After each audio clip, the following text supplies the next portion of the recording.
안녕하세요. 2024년 5월 다섯째 주 10분 메시지를 설교하는 변현정 선교사입니다.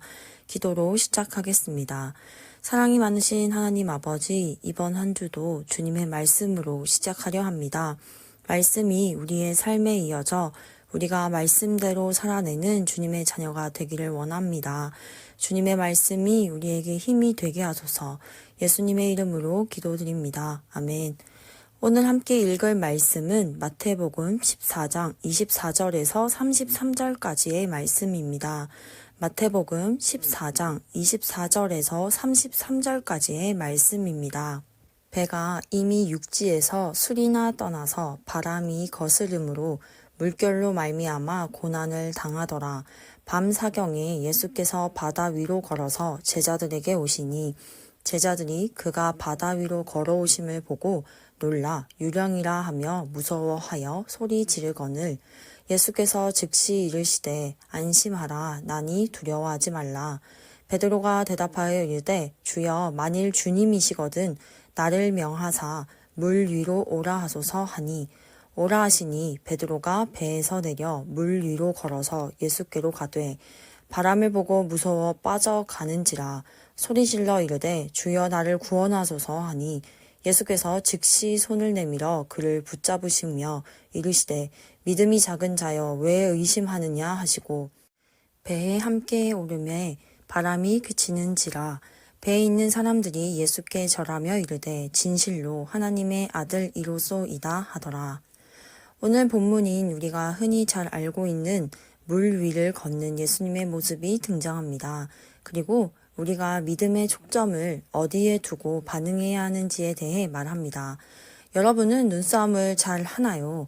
눈싸움은 상대방과 눈을 바라보다가 먼저 눈을 감는 사람이 지는 게임입니다. 상대방의 방해 작전이나 주위 환경에 신경 쓰다 보면 눈은 감기게 됩니다. 눈싸움에서 이기는 방법은 무엇일까요? 바로 주변 환경에 흔들리지 않고 한 곳만을 바라보며 응시하는 것입니다. 그럼 우리는 무엇에 흔들리지 않고 어디에 초점을 두고 응시해야 하는지 알아봅시다. 오늘 본문에서는 폭풍을 만난 제자들의 모습이 나옵니다.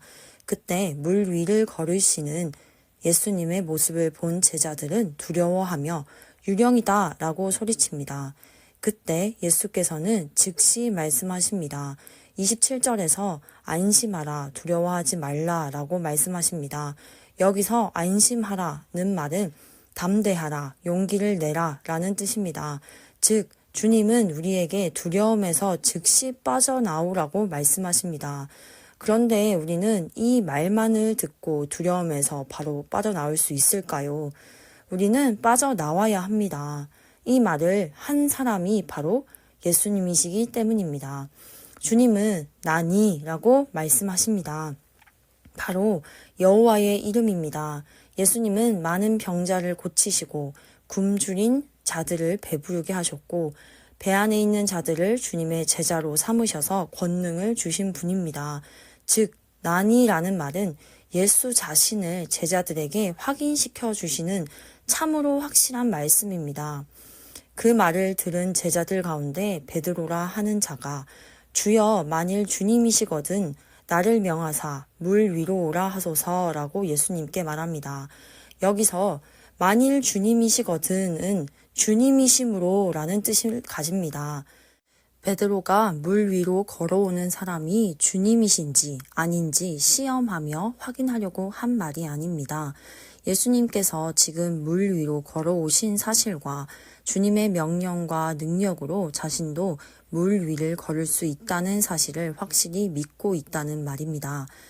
이런 사실을 보았을 때 베드로는 배에 탄 제자 중에서 유일하게 믿음으로 반응한 자입니다. 믿음으로 반응하였을 때 주님의 능력을 경험했습니다. 그런데 그런 그가 30절에서 왜 물속으로 빠져갔을까요? 바로 예수님에게서 눈을 뗐기 때문입니다. 그는 바람을 보고 무서워했습니다. 예수님에게서 눈을 떼고 주변의 강한 바람과 높은 파도에 초점을 맞췄습니다. 믿음으로 반응한 베드로 역시 마음이 여리고 약한 존재였던 것입니다. 그러면서 그 믿음은 흔들린 것입니다. 우리 역시 그런 고난의 상황, 거친 상황을 마주하고 헤쳐나가며 살아갑니다.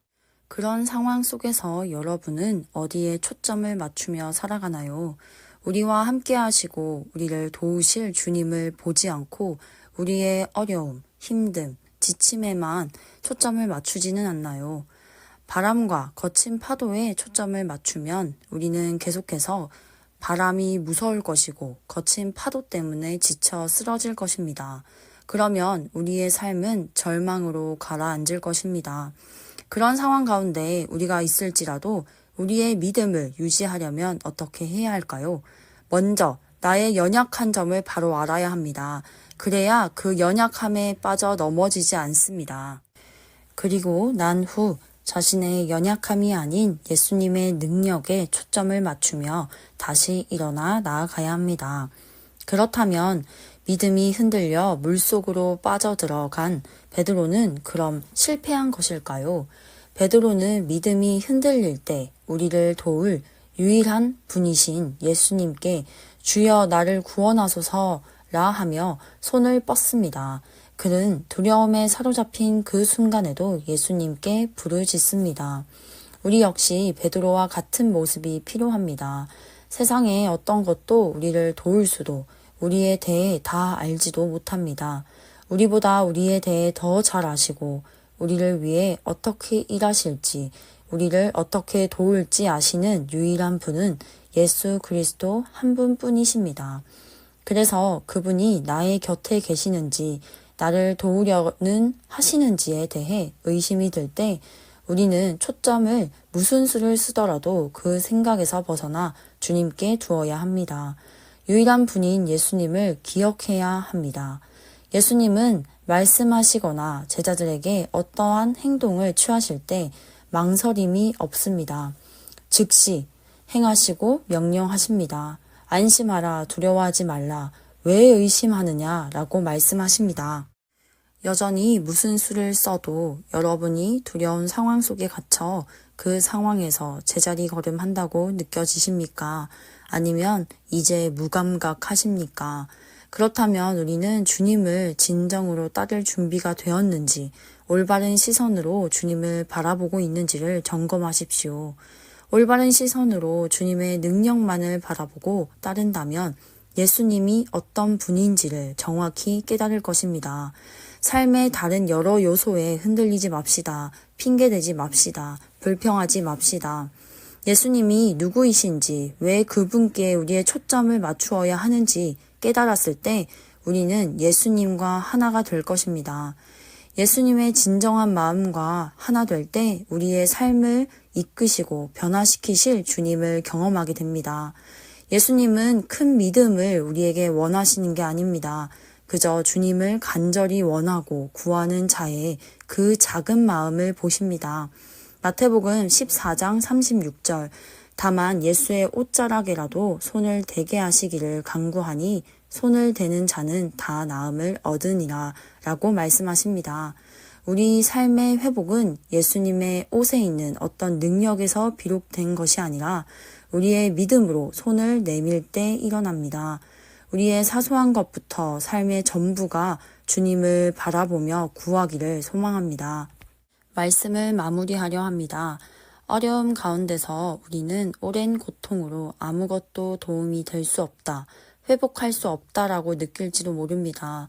그러나 하나님은 우리의 모든 것, 심지어 머리카락 숱까지 다 아십니다. 우리는 어떻게 주님께 손을 내밀지 이렇게 하면 되려나 걱정할 필요가 없습니다. 마태복음 9장에 나오는 예수님의 옷 자락을 만져 병이 나은 여인처럼 먼저 용감하게 손을 뻗으면 주님께서 응답하십니다. 기도하겠습니다. 사랑이 많으신 하나님 아버지 감사합니다. 우리의 삶이 언제나 주님의 마음과 같기를 바랍니다. 그래서 온전함을 누리며 살아가는 삶을 살 수 있도록 우리를 인도하여 주시옵소서. 어떤 상황에서 넘어지더라도 다시 일어날 힘을 주시기를 원합니다. 그 힘이 예수 그리스도이길 원합니다. 우리가 얼마나 약한 존재인지를 깨닫고 온전히 우리의 초점을 주님께 두길 원합니다. 우리의 삶의 매 순간이 주님의 말씀 안에서 이루어지기를 소망합니다. 우리의 삶이 감사와 찬양으로 넘치기를 소망합니다. 예수님 이름으로 기도합니다. 아멘.